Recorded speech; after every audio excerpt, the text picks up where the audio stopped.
Hi there, it's Mark Kabe here from KAATSU Canada, and I'm here to answer the question, how long does it take to switch the compressors from the arms to the legs when you're using the B1 Dual?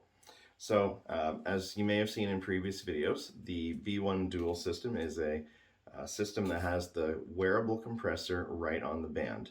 But these do come off and you can move them between your arm bands and your leg bands. So let's just go through a quick motion here. So I'm putting my arm bands on, and we'll sort of simulate what this feels like.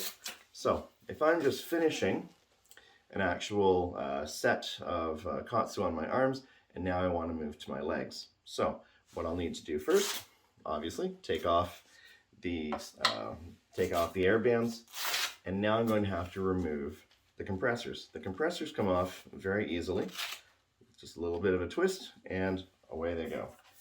From there, that's one, there's number two. Quite simple.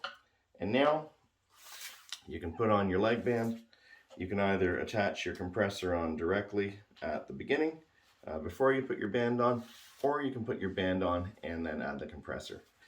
But as you can see, it's a pretty quick transition between taking these on and putting them off. So if you're thinking, oh, it's very inconvenient to change compressors from arms to legs, it really isn't. It's really quite a simple process, and I think we can see in the video it took me probably less than a minute to make that change.